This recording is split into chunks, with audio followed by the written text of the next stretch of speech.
Yeah. Today's broadcast a little late tonight. A little late night. A little Dave After Dark. A little bit of Dave After Dark. The dark. We all love the dark. Alright, well, let's do a few of these cooking videos and then I guess we'll just see. It's always nice to be on this channel.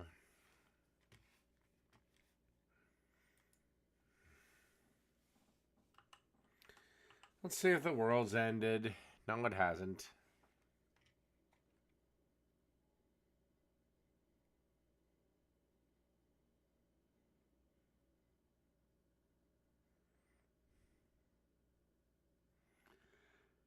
Oh, Ariana Grande's marriage has come apart. I care so very little. Oh, God.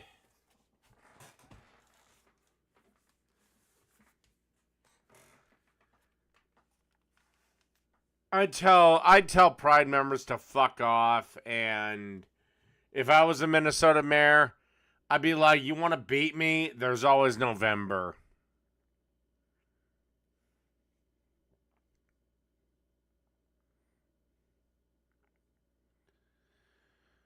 Yeah, what about Peter Dinklage?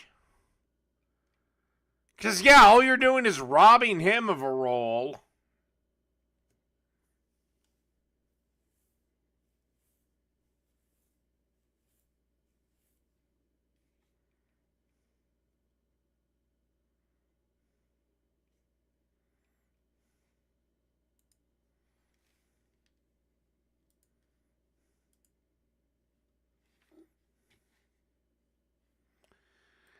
All right, let's get into it. This is the Frugal Gourmet grilling.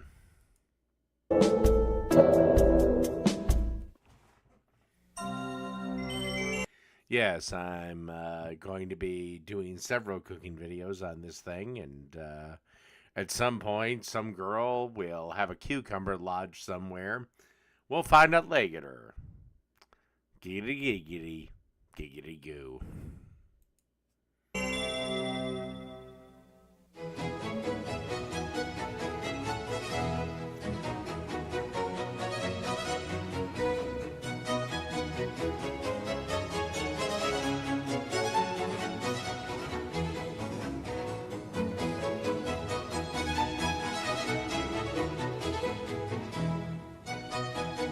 Oh, God. This is so fucking 80s.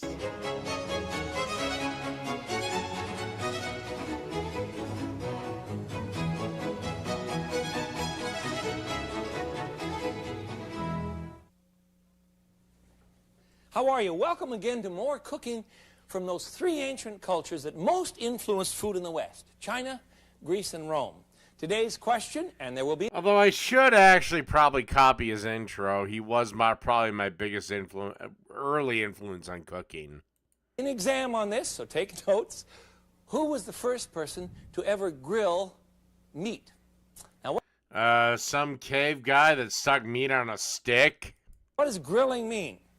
In our time, it's very complicated because we confuse a griddle with a barbecue. The term grill, properly defined, means that you put a rack of some sort over embers or burning coals and you cook meat or food on the top. That's according to the Larousse Gastronomique. Method of cooking food by putting in a gridiron over... Yeah, this is where me and Jeff Smith have huge differences. He's all about the... He defines food in narrow parameters. I don't. Over embers. That's all that can be called grilling. Now, who did it first? Well, it's hard to say, but we know that caveman, well, Peking man was eating lamb thousands and thousands of years ago, how did he hold it over fire? Probably with a stick. The original cooking equipment was probably just a big stick. Rhea Tannehill, in her wonderful book you should see called Food and History, claims that they probably wrapped meat in leaves and cooked it that way. But let's be honest, how are you going to get the leaves and the meat out of the fire? You used a stick, right? My research and my research assistant or you laid them in the dying embers and then retrieved it when the embers were cool enough to, aka, retrieve the meat. Well, we're both convinced that it was probably the stick first. The leaves came later. In any case, holding over a fire on the end of a stick was probably the first grill. From there, well, anything goes. We know it started in China. We know it was very, very common. But the oldest grill that I have ever seen, I found in the Museum of Natural History, the Archaeological Museum in Athens, Greece. Look at this. Now, it's simply two pieces of molded clay with sticks that go across the top. It's very, very old. That thing goes back 3,700 years.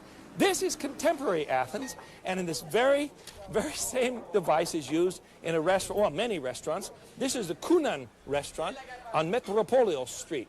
And you see he has a trench with sticks that go across the top, and he cooks meat up. Watch this fellow. He's not sure what to do with me. But this is what he cooks. It's ground meat that's cooked on sticks over the same kind of fire you saw before. That's the original grill. Now, a contemporary Greek grill can be found at a restaurant like this. This one is just off of Munia Square in Athens. You've got to go to Greece. He uses charcoal, of course, never electric grills. I don't like electric or gas, but everything's run by electricity from there. You don't like charcoal. Ah, fuck it. So everything's rolling around. Chicken, the middle one is lamb, the top one was piggy, and this one is kokoretsi, made of kidney and spleen and the liver of the left. So fine. Now in Rome, you see a very different kind of system. This particular restaurant is called Caesarina. It's out by a wonderful... Once again, Gordon Ramsay would literally say, I'll shove that hat up your fucking ass. Park. I can't even remember the name, but look at the system now. This is the perfect definition. He has the coals cooking on the side. As the coals That's fall not down, grilling! scrapes them under this little gridiron, you see? Under the gridiron, so that the meats that he puts, here's a little veal, a little sausage, they go right over the top of the embers, and that is... That's not grilling. That's at best offset heating. proper grilling. Of course, he has a little olive oil and some garlic. Craig, my chef, and Michela, my friend from Rome, are tasting his mistress. Properly grilled. This is their mixed grill plate at Caesarina, in wonderful restaurant in Rome. There's another one. This one is called the Franco. It's a seafood house. Now, he's not using a grill. You see, he's using a big flat sheet of steel, and this must be called a griddle. That's the difference between a grill no and a shit. What you just showed us was a griddle, my friend. Meat actually touches a piece of metal, then it's called a griddle. So the idea of a restaurant calling itself a grill house when it puts all of the meat on a griddle is just fraudulent. It's just fraudulent. But, oh, this place is wonderful. I'm not knocking their method. Their food is so good. You eat nothing but seafood. You couldn't get a lamb chop in that place if you were the president of Italy. Isn't that wonderful? Wonderful food. The grill then goes back at least 3,700 years in terms of a device, and I have one I want to show you today, but we'll get started on it right now. The first device I want to show you is called the stick. Now, what you can do is either get bamboo sticks or you can find metal sticks like this. But when I... All right, stop. Get the fucking metal skewers. Why? I don't care how long you soak them bamboo sons of bitches. I do not care how long you soak them. They are going to burn before the meat is cooked. Get the fucking metal skewers. They're a little more expensive, but trust me, they won't burn away. I was in Rome. We found some, Athens. These are from Athens. No, you're griddling at that point.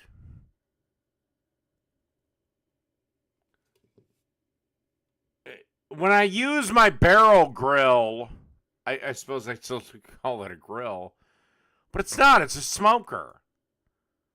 And that's why it's so different from my actual grill. I don't do shit to it. You clean a smoker? Oh, buddy. Oh, buddy, you got to have at least 4 smokes before you get that good fond built up. We found some large metal rods. You see these? You could have these made for you, I suppose. You see they're about, what is that, 1/8 of an inch thick? 1/16, I guess. Metal rods. Oil these because they're old sheet steel. And this is what they do at that wonderful restaurant, Cunan, on Metropolio Street. He has a batch of meat. This is half pork and half lamb. And to that, we've added some salt and pepper, the juice of 1 lemon. I have to mold this, you see. And a little bit of oregano. Catch it now. Here it is. And some ouzo. Ouzo, of course, being that wonderful licorice flavored or anise flavored dish from, drink from Greece. Now put this around the stick and then put these, I have some cooked already, I'll show you. Put these on a baking sheet or on a griddle. Dude, that shit's gonna fall off. I mean, not griddle, what do you call them? Broiling pan. And we want to cook these in the oven. Make them about that size. Why'd you bother with the skewer? Your shit's gonna fall off.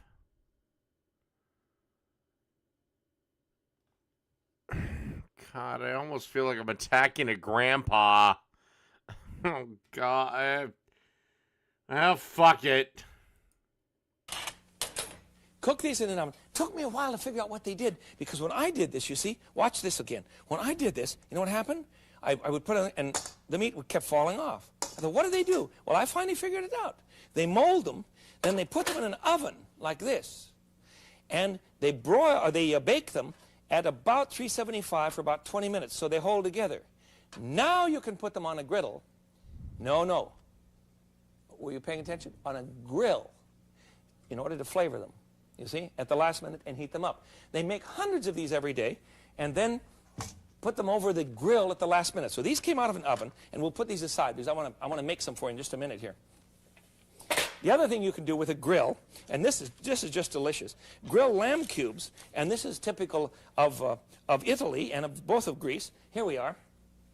Get my ingredients out here. There's so many things you can do.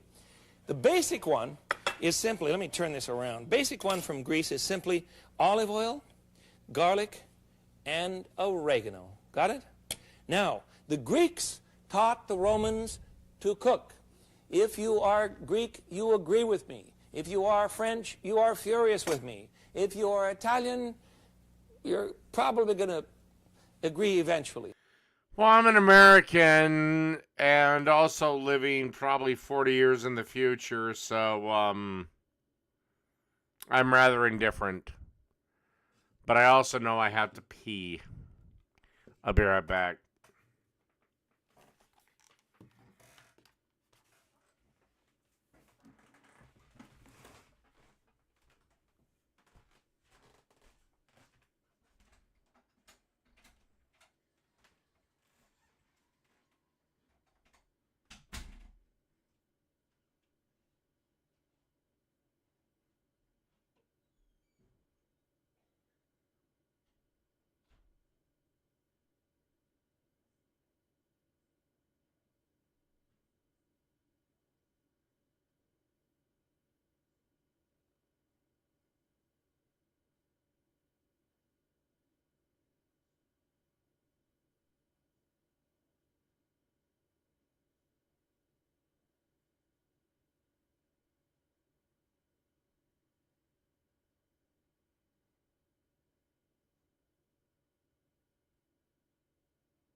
Italy. But that's where the Greeks, that's where the Romans learned to cook. And the Romans, of course, taught the French.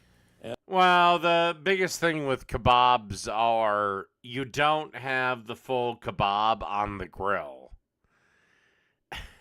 There's the meat kebab when you're cooking it, the meat kebab and the veggie kebab, and then after everything is done, you put it together. Because again, meat takes a hell of a lot longer to cook than veggies. During the 1500s. We all know that's true. Well, this is what the Italians would do then. Using lamb, I have onion, fresh mint leaf, mushroom, bay leaf. Onion, mint, mushroom.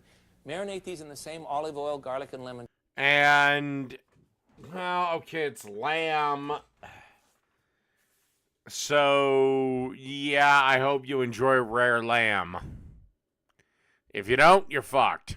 Juice. Just delicious. Let me put some on the grill for you. The grill, not the griddle.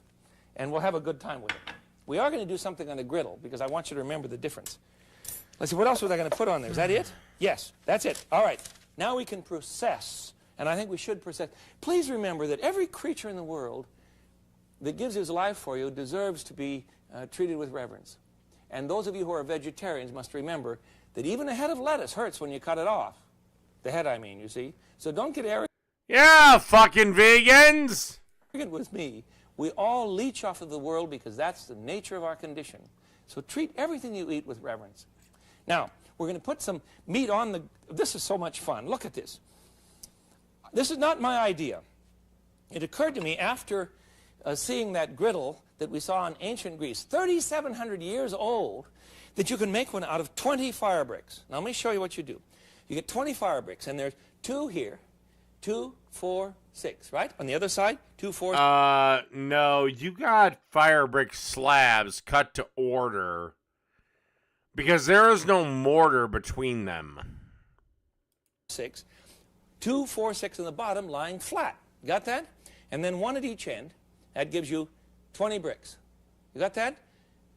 That would be 3, 4, 2, 4, 6 on each side, 6 in the bottom, and 2 on each end. Now, what we can do, let me put some, I've already baked these. Actually, you know what I'm going to call these? Because Fonzie helps us here in the kitchen all the time. I've got to tell Fonzie that these are really called meatballs on a stick, because Fonzie lives on hamburger. That's all he wants to eat. So we'll give Fonzie some hamburgers on a stick. And here I have, I'm just going to heat these up. Here's some Italian shish kebab. Excuse me, those are Greek. Here's the Italian one. Now I'm going to brush, where did I put my olive oil? I'm going to brush the hamburger, the Fonzie's hamburger on a stick, which is really from Greece, with a bit of garlic. Isn't this fun? Garlic and olive oil. And just smoke these at the last minute. So you can cook a whole bunch of these before your guests come. At least warm them up in the oven, you see. And then let them cool. And then when you're ready to serve, you can, don't worry about the smoke in the fire. It's all right. When you're ready to put them on the griddle, they'll pick up a wonderfully smoked flavor, especially if you have a bonfire going like I have now. You have to be careful. Don't put too much olive oil on these. But the briquettes are very, very hot. I always use charcoal. I don't like gas grills very much. Except you didn't really use charcoal. You use briquettes. Real charcoal is lump charcoal. But that'll break your fucking little brick, whatever you got going. They really don't do the job. Okay, we'll let these cook for a minute and go back to another dish I wanted to show you. It'll stop in a second. Don't worry about it. Oh, incidentally, please, let me get this for you.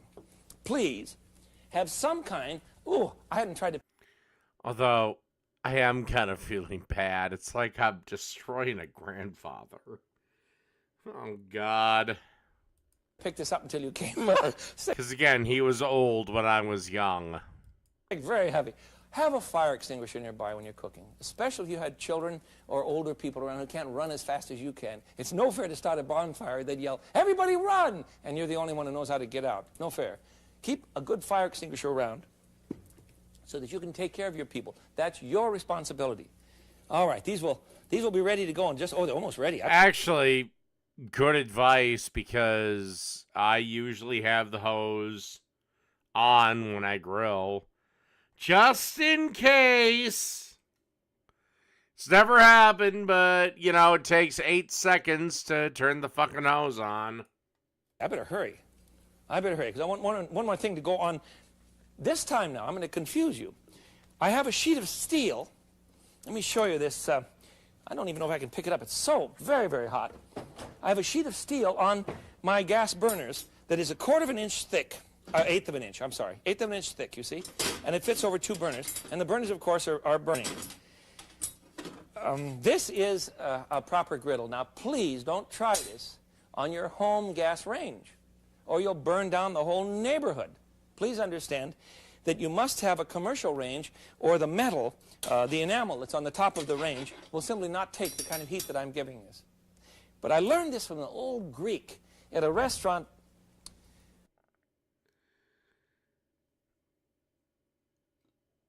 I don't know if things have changed since the 80s, but I've had plenty of griddles on my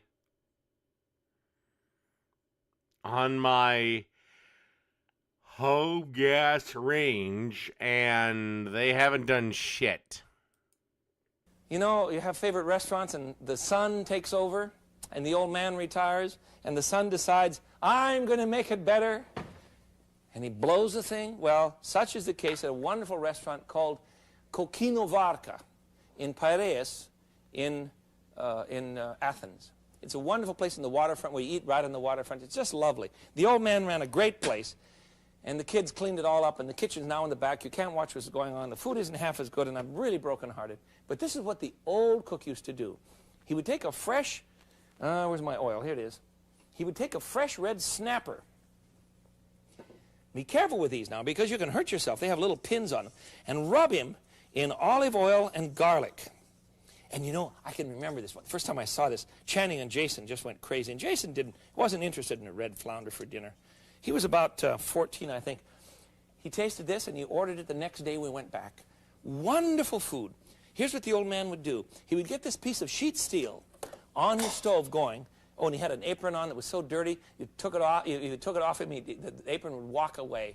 Wonderful place. And it's not that way anymore. I'm so sorry.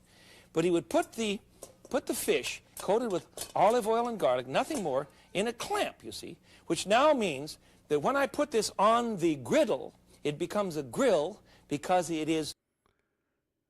Boy, you are really splitting hairs with definitions, my dude. In a rack over a heat source, you see, and he would just lay it there and let it cook. And the smoke would rise up in the restaurant. It was a holy thing, I tell you. Isn't that beautiful? Let that cook for a while. I don't have time to show you one now. Let me put it off and show you one that I have finished. But do this sometime. But remember, you've got to do it outside in the backyard over your barbecue pit or something, because you'll have a lot of smoke in the house. Don't buy a ventilation system for your stove that simply recirculates the smoke. Look, I feel like Isaiah in the temple. Remember the line, I looked up to see the Lord. The temple was so filled with smoke I could not see, and I saw the Lord.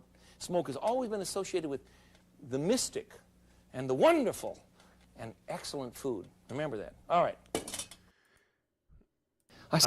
No, the only reason he couldn't fucking goddamn see the goddamn Lord is because the Lord doesn't fucking exist.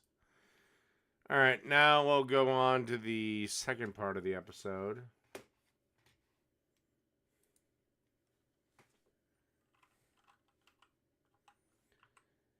Or... what the hell, we'll watch the rest of this. Cook this rascal. Here you have one, you see. You just let him cook. He never touches the griddle. So he hasn't been put on a griddle. He's been put on a grill. Isn't he gorgeous? This one's for Marion. You know, my friend Marion that helps me here constantly in my kitchen. This is her dinner tonight. when I took this off, Harold had learned off not the to fire ask a minute ago, questions. she yelled, "Dibsy's on the snapper." So this is for Marion. Let me put it on a plate for you. Weird. And this is exactly how he would serve it at the old Kokino Varka. How I wish it was still there. But it's not. Ouch. Now, careful here. I don't want to kid you because I cooked this a bit ago, you see. But there it is. And the waiter would come and remove the skin and take out the bone. And then you would have a glass of ouzo or some Red Sea. By the way, I would like to point out that Jake is still on my rebuttal. And you don't season them the way you... He's done my fucking goddamn response to his cooking video 8 times. Again, dude!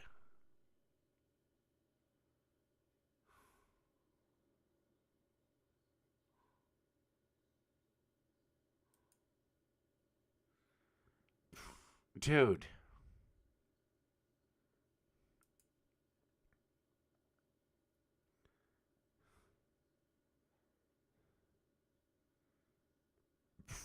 Again, dude. Just fucking make your own shit. You know, I might take you more seriously if you were at least as prolific as I am. But you're not. You're not. And Lord knows you know you can't beat me. Because if you could, you would have already recreated a recipe of mine. I've already done one of yours.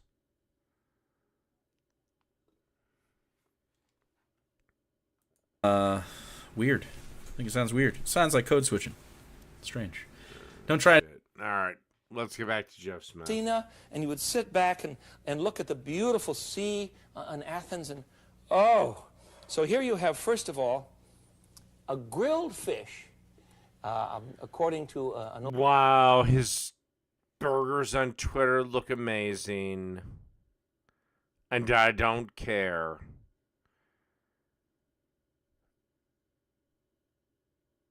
Unless there's video evidence of him making it, he just stole the footage. An old Greek recipe. Very simple. Greek seasonings are simple. Let's get the meat off the fire now. Here we're using a proper grill.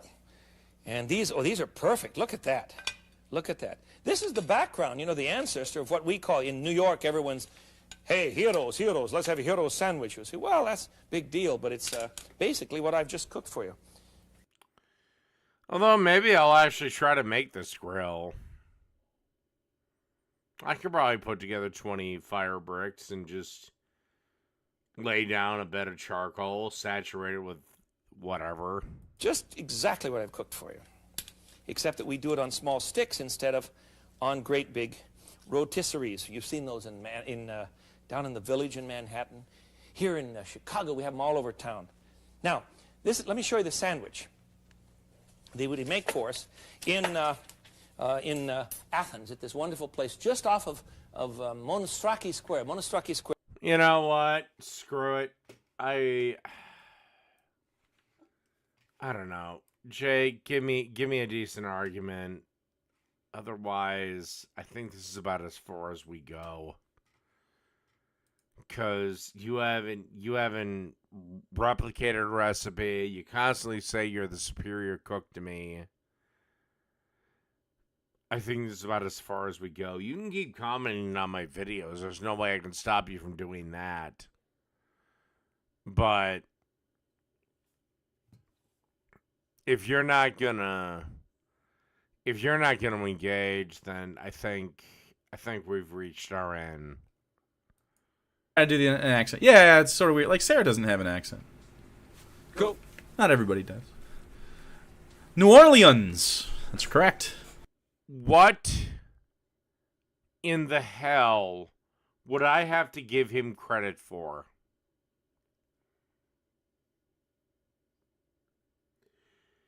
If he legitimately taught me something about cooking, I would give him credit for it.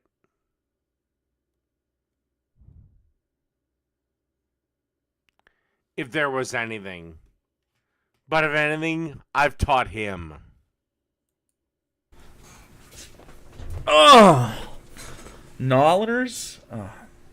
No, if he redid my recipe and it was better, I would say he won.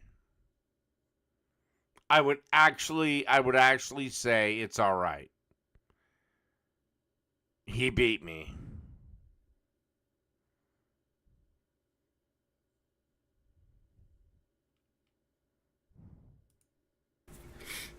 I think a dog hair flew in my nostrils. Okay, babies. All right, we got. No, I will not move the goalposts. All he has to do, and why do I secretly think you're Jake? All you got to do is beat me. Now, if it's an older recipe, I might grant myself a little bit more leeway. But it is a younger recipe. All right, fine.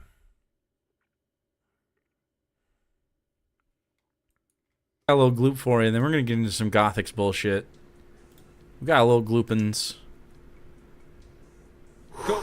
No, his biscuits and gravy was not.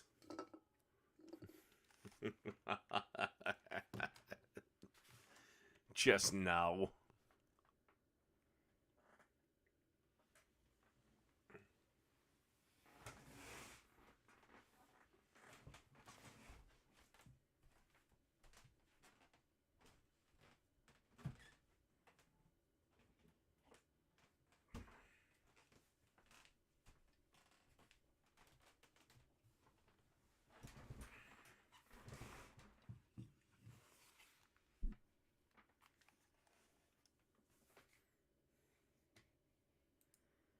The day Jake registers the corn cult as a religion so he can get that sweet, sweet tax-free income, dude. That'd be fucking amazing. Let's do it. No, I didn't. Let's Syndrome. do it, guys. I'm not using the same equipment. Do we have to make like a whole sacrifice or something? New Orleans. Yeah.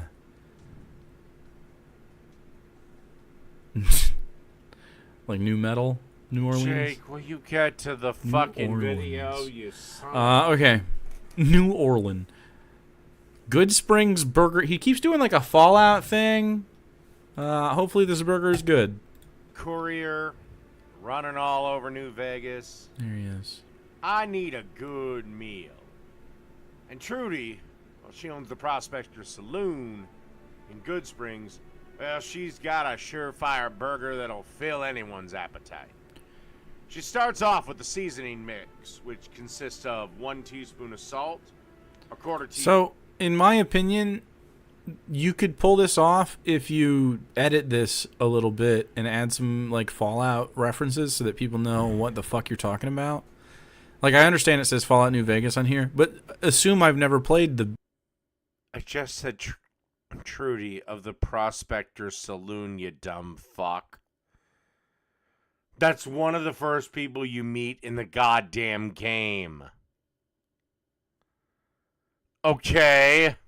the video game, because not everybody has, and certainly not, like, the dads that might stumble across this video. So, like, you know, it'd be good to have a little production in this, bro. If you wanted to do this character that talks about this stuff, that'd be fine, man. You just gotta buy in. You gotta go all in. Teaspoon of cayenne, a tablespoon of paprika, a teaspoon of onion powder. You did it. By the way, your Red Beans and Rice will be premiering in early August. Oh, geez, another one. All right, I'll see what I can do. 2 teaspoons of black pepper, 1.5 teaspoons of garlic powder, and 2 teaspoons of dried minced onions. And she mixes it all up. And if she doesn't use it that day, well, just put it in an airtight container, and it's good for weeks. You can even take it on the trail with you, running your courier routes. Then she takes that seasoning mix and mixes it with roughly 18 ounces of Brahmin meat or Bighorner meat. So you mixed it in with the burg? And then she'll turn that into 6-ounce patties. It's gonna turn into like a meatloaf. Oh god, dude. Can we fucking talk about this? I don't know why you keep saying that this is flavor. This isn't flavor. This is disgusting. No, this is fucking flavor. This is why I'll whip your ass at any grilling competition. That's not what flavor is, man. Oh, and you think your hospital clean grill is going to give you great flavor? Really? If you believe that, I have a bridge to sell you. In Terabithia.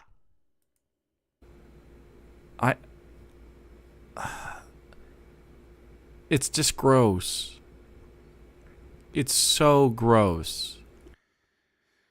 Again, this is why I'll be able to whip your ass at any goddamn grilling competition on the planet.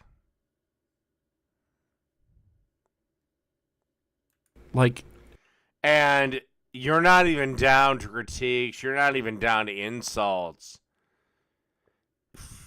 Jake got beaten you so bad that you're just down to his grill isn't very clean. you will not go into a restaurant and find them with their grill like this. The hell you won't. If they're fucking passing inspection in like a successful burgeoning restaurant that One, yes you will. Two, if you've ever watched Kitchen Nightmares, you know goddamn well that health inspectors are in short supply. people like to go to. Like, Then, on a piping hot grill, she takes... yeah, please. I hope it's piping hot. I hope the grill has been preheating. Like, just let it sit for a little bit. Those heat up pretty fast. You know what I mean? With the lid closed, turn it on, scrape the grill, turn it on, scrape it again if you need to, let it heat up. Well, Jake, or as you're also known, Iron Gullet, this is why I'll always beat you. Season it with oil, wait a sec while you grab your patties, and then put them on the grill. And it'll be delicious. That's it. He should do a short introduction on why the dish is inspired from the game, because I have no idea how to judge this based on a game I've never played. Exactly. And if I have played the game, and I have, I don't fucking... There's no Good Springs burger. You're right. It's almost like I got a recipe for a burger seasoning, didn't know what to call it, and just called it Good Springs. That was the whole son of a bitch. Look at how dirty the left side is. He doesn't clean it in any capacity. Yeah, none of it's clean. It's all disgusting. Takes those 6-ounce patties and grills them to near perfection. About 4 to 5 minutes aside, I believe is what she said to me. With the grill cover closed, of course. So the grill wasn't preheated. You can see how there's no fucking marks on these meatballs. Ugh. God, dude. Like, you can just see it. You can't hide this. What kind of cope could you possibly give? I don't give a sauteed rat's ass about grill marks, because grill marks do not dictate flavor. Okay? I learned a long time ago to not care about grill marks. K? Fucking K! What dish is he making? A burger. Love the dog toy and shit on here. Couldn't even be fucked to do anything. Dude, he's just in a depressive slump, man. Says the guy who proposed marriage to a bitch who openly cheats on him. And I'm in a depressive slump.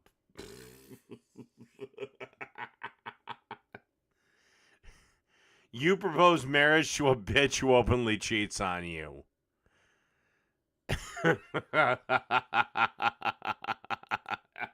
And The barbecue? Ooh, are you from Australia? Or this barbecue's... Wait, she called it a barbecue too. Wait, you call grills barbecues all of a sudden? Wait, what the fuck? Wait, you guys call this a barbecue? with we give these burgers a flip. Look at that. I don't know who said this phrase. Wait, that looks good actually. Wait. Looks better. These burgers a That looks better. flip. Yeah. Look at that. I don't know These are overcooked though who now. said this phrase, but through the magic of cooking No, show they're editing, not. burgers are now done. And Ooh, Trudy they're done. always likes to You're place Canadian? a piece of Swiss cheese on top of these here burgers. You call it a barbecue as well? Wait, where are you guys from? Followed up. B plus. B plus. This is a passing grade. For you put it on a nice base. One of our patties. That's fine. Yeah. Good construction. Some Fine with that? bacon.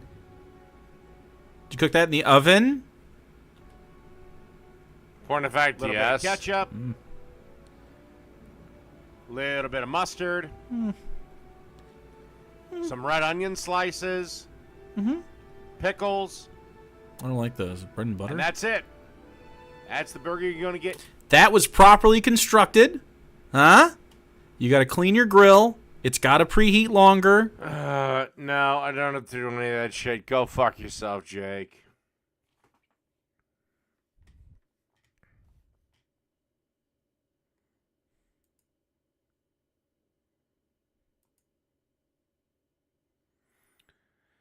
I could do the spicy rosemary peanut thing, but screw it. We're moving on. Jake, look, I'm sorry that your girlfriend took your fucking balls, or, well, actually your fiance and soon to be your wife, and she took your fucking balls and put them in your purse, but, you know what you have to do. You gotta leave, man. I'm sorry, but open relationships, or whatever the fuck you want to call it, always end badly. If you don't leave, she by God will. Jake, I'm literally saying this. She will leave. And either you're going to become a complete and utter total cuck, or you're going to salvage what's left of your manhood. It's over. Doesn't matter who was responsible for it.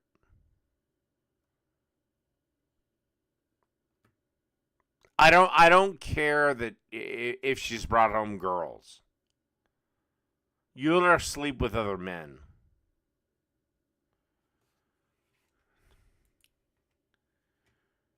But whatever. We'll watch Jake's life be destroyed in real time. Anyway, here's a big fat guy telling us why we wrap ribs in butcher paper. Barbecue Right. I'm Malcolm Reed. Today, y'all, I'm cooking in my brand new smokehouse for the first time. I wish y'all were here to see it. Today, I'm gonna show y'all how I do some spare ribs that I wrap in butcher paper. Now, I like wrapping food in butcher paper because it makes that bark extra special. I get kind of that Texas style bark where you really get the spices on the outside. Doesn't get mushy from all that steam in the wrap. That's what I'm going for today. So let's see how they turn out. Let's get to cooking, y'all. So I got a couple of racks of St. Louis cut spare ribs. And of course, if you want to use baby back ribs or you wanted to use the whole spare ribs, you could do it. It's gonna change your cook time a little bit. So y'all know we cook to temperature, not time anyway. So just keep that in mind. Now, for these St. Louis cut ribs, we're gonna get a little binder on them first. And today I'm just using some plain old yellow mustard. Of course, you could use whatever you want as a binder. I've used oil, I've used a little vinegar. The yellow mustard just kind of makes a tacky surface for the rub to stick to. And I like the yellow mustard because it lets me see where my rub's going. So if I missed any spots, the yellow will come through and I know to cover it up a little bit. So we're just gonna rub in a little light mustard on the back side of these ribs. And yes, I pulled the membrane off of them. Once we got a little mustard on them, I'm gonna go ahead and start seasoning them. First thing that I got going on is my hot rub. You could use whatever barbecue rub you wanted on ribs, but this gives it a nice little pop of color, gives it a little spice kick, and it's not too sweet. We're kind of keeping the sweetness down on these ribs a little bit. It's more in that Texas style of barbecue, but I'm not going crazy with it either. We're just putting a light coat, and y'all can see how it's kind of covering up that mustard a little bit. I'll pat it in some just to make sure it sticks. And then I'm gonna come back with a little more textured season, a little coarser grind. That's my TX season. It's got that coarse salt, coarse black pepper, a few little herbs in it, but it kind of gives you that Texas crunch. When I think of butcher paper, anything, I usually think of Texas because that's where I learned to do it at. And you can kind of see it puts a crust on it. And I like to take that and just gently press it in. Now we're gonna flip these ribs over. We're gonna do the exact same thing, but look how beautiful that is right there. You can see the different colors in the pepper, the salt, that hot rub behind it kind of shining through. And I like these spare ribs because they're meaty. I mean, I think a spare rib's kind of like a ribeye steak. It's got that fat, it's got that marbling in it. That's not a spare rib. That's a St. Louis style rib, you fat hillbilly. If you want a leaner cut, go with that baby back. So when I first started cooking ribs, we always wrapped them in full. That's just how we At least from what I got when I've talked to him, he's not. I mean, if he's bi, then fine, fuck it. I mean, I don't care. If he wants to suck dick, cool. But he's not. And even if he's bi, why the fuck you proposing to this girl? I'm sorry. Look, I'm sure she's a nice person, but she's also a bottom-feeding trash bag hoe. And Jake, if you got a problem with anything I'm saying, I'm not a hard man to find. we did it in comps. It really gets a rib tender because it's kind of steaming or braising it in its own liquid. It doesn't let anything out. But the butcher paper, when you wrap meat in it, like a brisket, ribs, pork butt even, it absorbs. Well, you could be a cock. And that's the thing. He could, or he could be a simp. And a simp, we all know what a simp is, but a simp is kind of metamorphosized. A simp is somebody that doesn't like the idea of their wife fucking other dudes or going out at the club, but they're such a male feminist pussy that they won't actually tell their bitch, no, you are not going out to do that. If you do that, I'm not going to stop you, but when you come back home, I'm not here. Or the locks will be changed.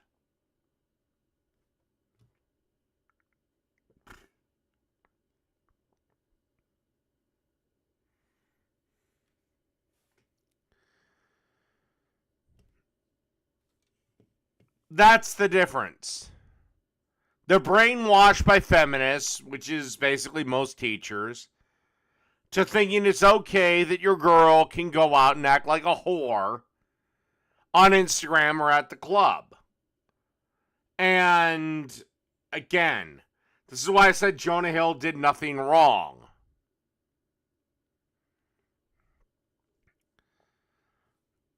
I'm sorry, but actions have consequences. And yeah, look, if you want to be a whore on Instagram, or you want to go out and have girl nights out at the club without me, or just girl nights out at the club, okay, fine. Not a problem. But I sure in the hell ain't gonna be your husband. Again, you can do it. But you're just going to be my buddy with benefits.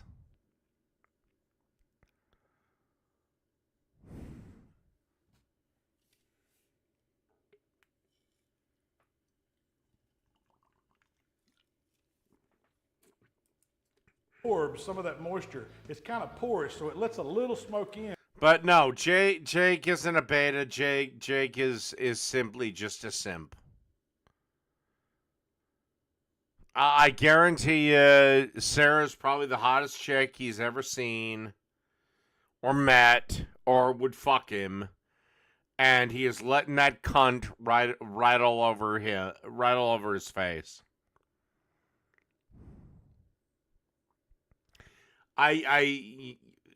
Again,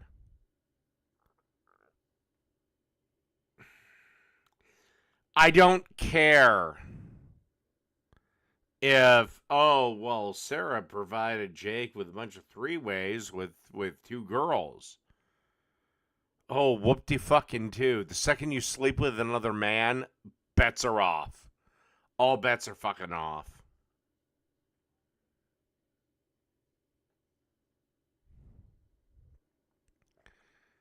And you know I'm right, Jake. You know by marrying her that...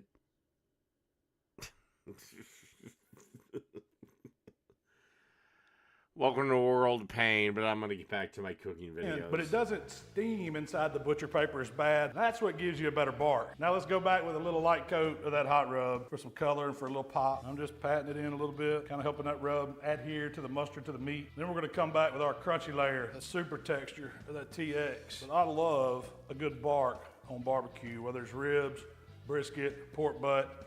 To me, that's what it's all about. And as far as the sides go, I just kind of pick up a little of that seasoning from the board. I'm not gonna try to shake the sides down on these. These are eating ribs after all, so if I mess them up, it's okay. So at this point, I just want the ribs to sit here and hang out. They're gonna start sweating a little bit. That salt that's in the rubs is gonna start pulling out some moisture, and they're gonna kind of tack over. I'm gonna go outside, fire up my stick burner. I got my outlaw pit up there. This is kind of an old school style. We're gonna put real smoke on them. Got a Royal Oak briquettes going in my firebox first. Put a few tumbleweeds underneath it. Let those coals get good and hot. Now when they burn down after about 15, 20 minutes, now it's time to start adding us a little of this hickory wood. I'm just gonna put one of these splits right on that hotbed of coals. This is gonna give us that heat we want. We're gonna start getting some of that smoke. So with this outlaw, it likes to cook about 275, but what I'm gonna do is I'm gonna control the airflow on it today.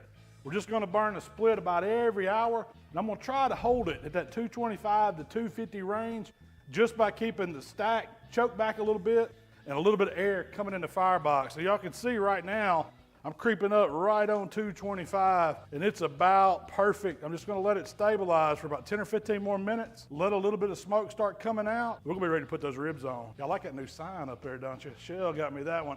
Thank you, baby. All right, so we got that hickory smoke rolling on that stick burner. Now we're gonna take these ribs after they done sweat it in and put them right on a rack. I'm just gonna run them right in the middle. And when you put them on, make sure they're straight, because that's how they're gonna cook. You don't have to bunch them up or anything, but just lay them as straight as possible. I just want them to take a smoke bath for now, so we're gonna shut this cooker up. Let that outlaw do his thing. That's the easy part. So I'm gonna put together a little basic 3-ingredient barbecue mop. This is gonna add some moisture to those ribs, keep them from drying out while they're out there in the smoke. All right, I'm going to cut him off and do... Who makes the best pizza in LA? A vegan taste test. And I really hope this girl is naked. On a quest to find the best vegan pizza in Los Angeles, so here we go. You can't. Pizza must have dead animal components to it. And I really have to pee.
Vegan pizza is not possible.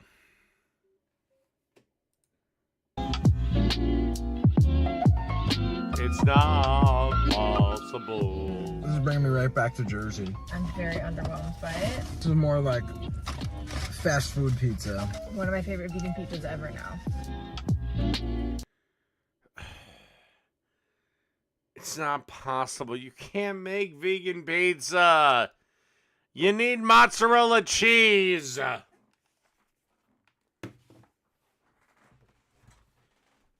all you have is tomato sauce on fucking bread.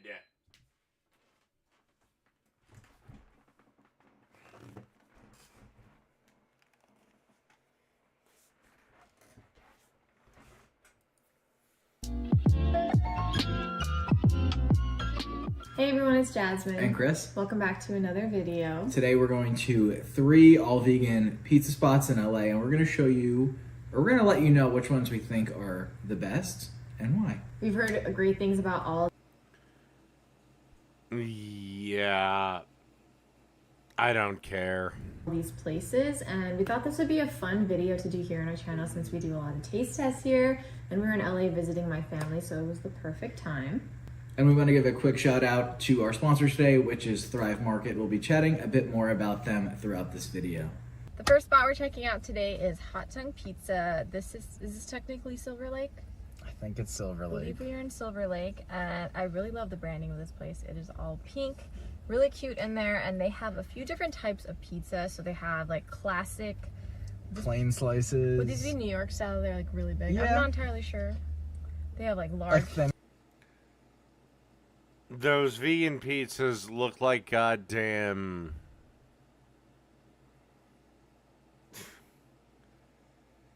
nothing burger. Marinara slathered atop green shit. thin crust. Thin crust, large slices. They have Sicilian style pizza, which I would She is kind of cute, but she needs me to, she needs Big Daddy Dave to, drag her back to the meat eating side. say it's like a thicker crusted pizza, kind of similar. Or creepy Uncle Dave, whichever.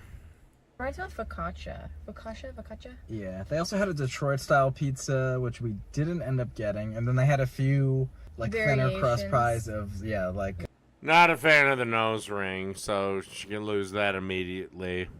they had a buffalo, a sausage.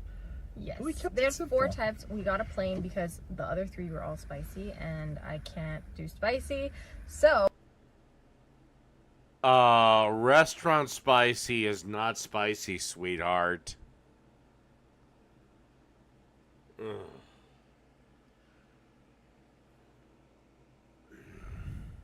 we are just gonna have the plain one, which isn't our usual go-to, but I think it'll be a good base to compare everything to. The slices also range from $5 to I think $6.50. Okay, so let's try this. This pizza is very foldable, bendy, super thin crust. Well, yeah, because it's tomato sauce on a piece of bread. That's vegan pizza!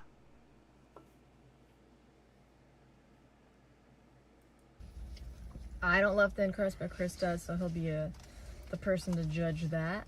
And then the Sicilian, it looks like it has pesto on it, some fresh basil, is it garlic or mozzarella?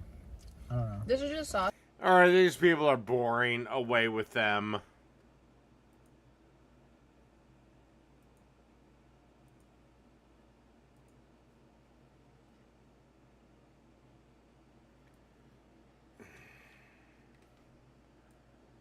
I mean, she's cute, but she needs the Dark Lord Dave to drag her back from the perils of veganism.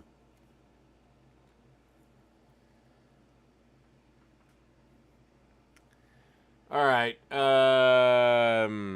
something about a week or so sandwich. ago, we were on Fox 5 DC and we made lobster rolls, but a few folks on the staff had shellfish allergies, so we came up with this one on the fly.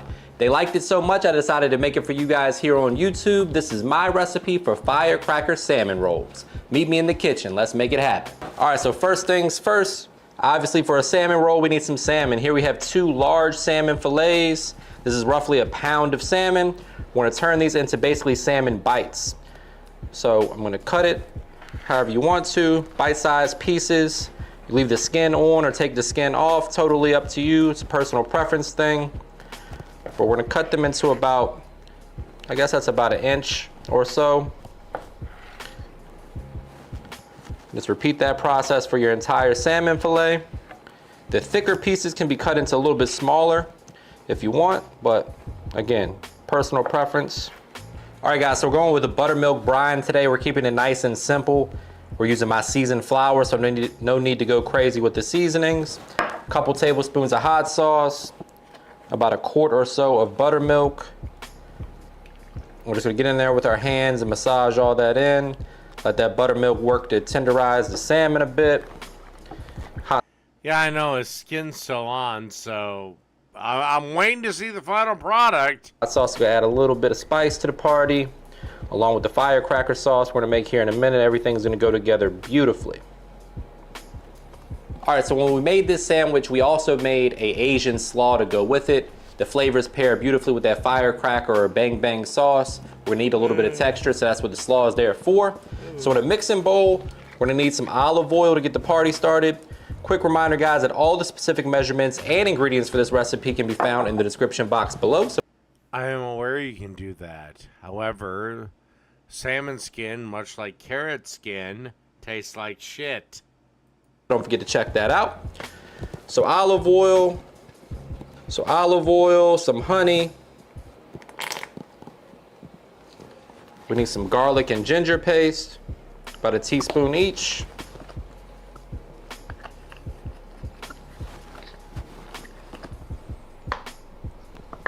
A little sesame oil, 1/2 teaspoon, 1/4 teaspoon, depending on how much you like sesame flavor.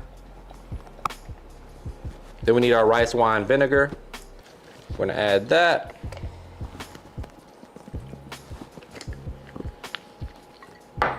And just a little bit of soy sauce or ponzu. If you want to use ponzu, it has a nice little citrus note on it. So we're gonna go in with a bit of that. And then just some salt and pepper or all-purpose seasoning. Break out the whisk. Give that a thorough mix. Taste and adjust the flavor to your preference. Should have like a sweet, tangy flavor. Gonna pair nicely with the shredded cabbage and the red cabbage, the carrots, add nice texture to our sandwich. So once the dressing is right where you want it, we're gonna go ahead and add in our cabbage. You can use straight up cabbage, you can use the tricolor stuff like we got here with the carrots and the red cabbage. Let's give that a mix. Make sure that it absorbs all of that dressing. And we're gonna pop that in the fridge, let that hang out till we're ready to assemble our sandwich. But again, guys, this is perfect. This is good on chicken sandwiches. You can serve this alongside your barbecue if you want. If you're doing like an Asian style chicken wing, this is a good side dish for that as well. But there we go, that's what you wanna see. Nice and even on the coverage, not dry, but not super runny either. That's the consistency you're looking for.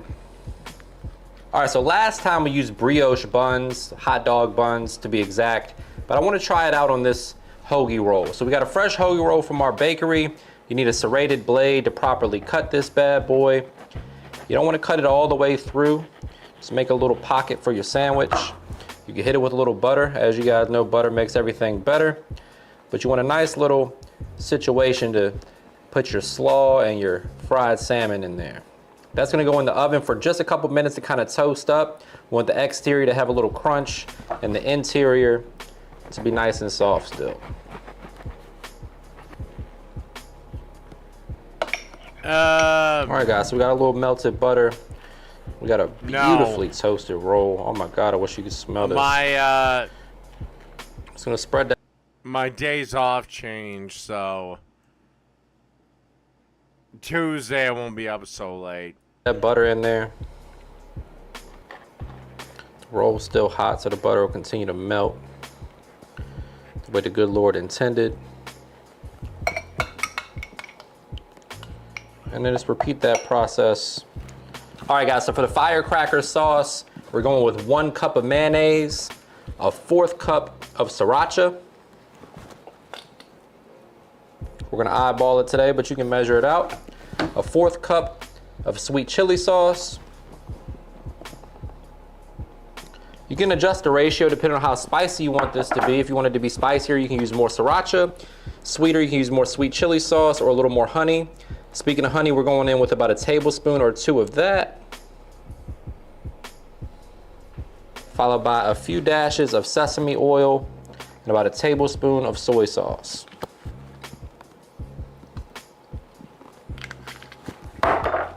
Break out the whisk and mix to combine. And that's what you should look like when you're done. Nice orangish pink color. Taste and adjust. You can, like I said, balance out the sweetness to the spiciness however you want to. A little salt and pepper or AP seasoning just to take it over the top.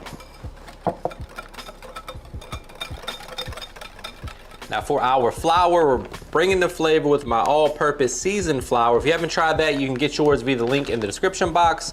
Otherwise, just take some all-purpose flour and season it to your liking. We have our marinated salmon. Want to pop that on into the seasoned flour. Make sure that it's nicely coated. Then we're going to drop it in some 350-degree oil. Fries up in just a few minutes.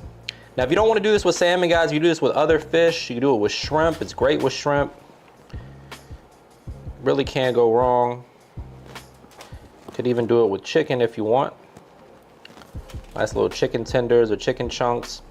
But I really like this with salmon. So we're doing it with salmon fillets today. Good way to utilize some leftover salmon too if you have any that you didn't cook. Or like some trimmings from a large slab if you do it like that. Nothing goes to waste. Groceries are too damn expensive. All right guys, so once the oil hits 350, we're gonna go ahead and drop our salmon in there.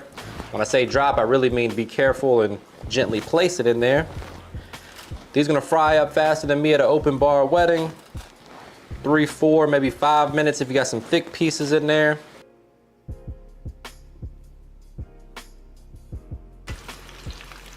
So as promised guys, super quick fry, golden brown and beautiful. I like mine around 130 degrees internal temperature. Wouldn't go much higher than 145. All right, my friends, we got some perfectly fried salmon. We got some delicious firecracker sauce, bang bang sauce, dynamite sauce, whatever you want to call it. All the restaurants call it different stuff, but it's very similar. So we're just gonna give it a quick little toss. You can hear how crunchy the salmon bites are. Swirl it around a little bit. This one don't want to flip for me, so we'll do it manually. Just a nice, light, and even coating is what you want to see. All right, so now we're going to build our sandwich. I'm going down with some of that slaw that we made. No need to go too heavy with it, but we want a little crunch, a little pop of flavor down there at the bottom. Nice little bed for our salmon bites. Go ahead and load this bad boy up. Maybe I will.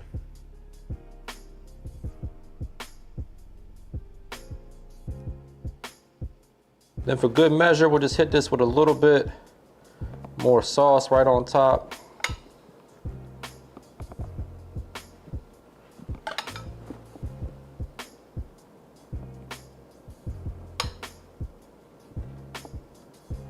Because why the hell not? We're here for a good time, not a long time. Top that off with some sesame seeds.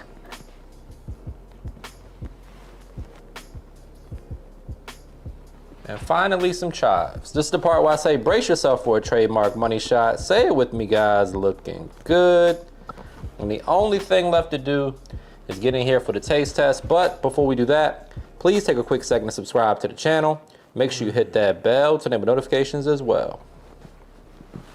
Now, my friends, it's time for the moment of truth. Tough job right here.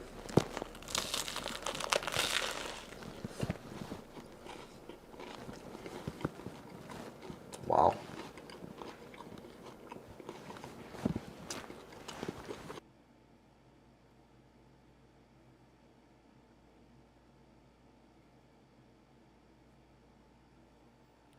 Well, that was trash.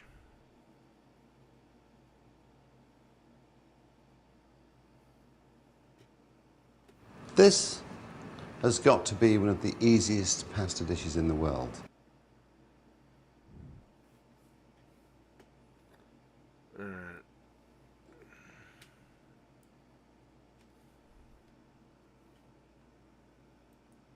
Let's see what old black guy has to say to me. Welcome back to another episode of Mom and Papa Joe. Today on the menu is a Wagyu brisket.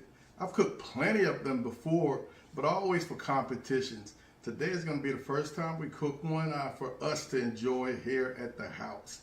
Let's get right into it.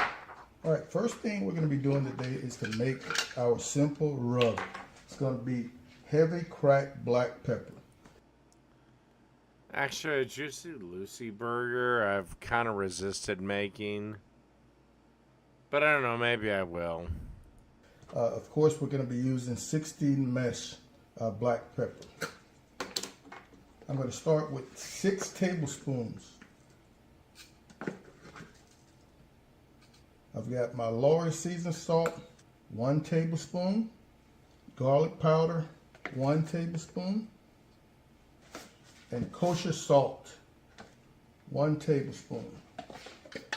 Just going to give this a nice mix and into an empty bottle.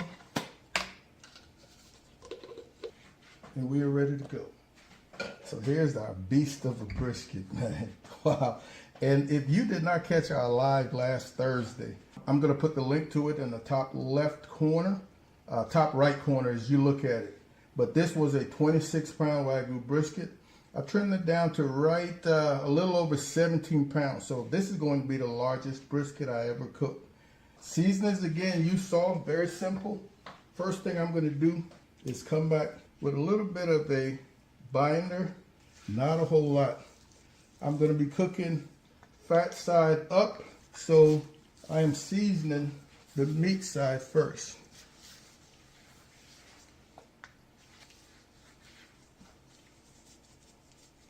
And again, you saw that there isn't a whole lot of salt in this rub, so you can really pack it on. 17 pounds of meat. Pack it on with there is salt, but whatever, I guess. All right, let's flip. Coming right back with our Hugo.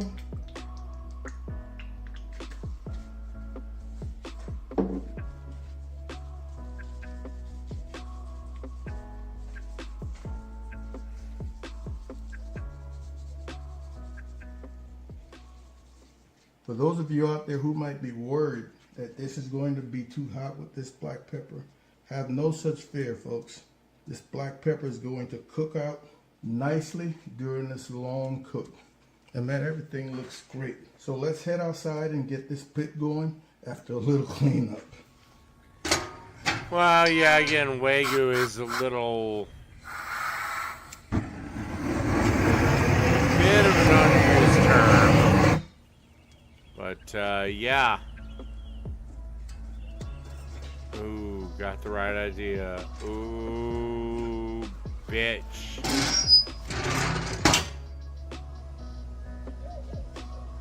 Oh, shit.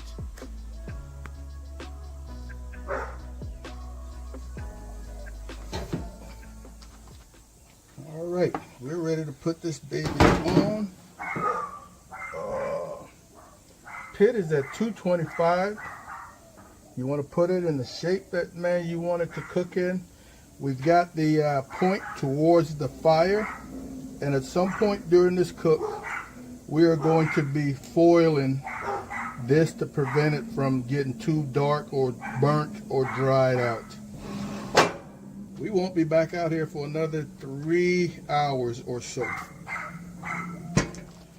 All right, so over the last hour and give or take 45 minutes or so, our pit has slowly climbed from that 225 to just about 250 right now. And all I'm trying to do is to not shock this brisket with heat, because that really causes it to curl up. Let's see what our fire looks like. All right, and we're just about ready for another small log. Running Westernwood oak and pecan today. And folks, that's all we need. We maintain that good bed of coals. You drop a fresh log on there. You give it a couple of seconds or so for that flame to get going. And you just close that back up. Not to be a dick, but don't you need a better new charcoal? Let's keep rocking. All right, let's take our first look at this, man. We're right there at that 4-hour mark. Man, we're looking good. And what I'm thrilled about right now, there's no puddling anywhere, man. Don't know how well you're able to see that. Fat is starting to break down, starting to get soft. And I actually think we can put a little something on it. This is a little TNT mop salt. Just a little misting, nothing much. I am going to cover. Alright. This is where I leave you now. And don't worry, it ain't forever. I'll be back on tomorrow. But, yeah. From me to you. Good night, everybody. And I think I'm going to go sneak out there and make myself a little bit of sliders. I got inspired to cook. Inspired to cook. Good night, everybody.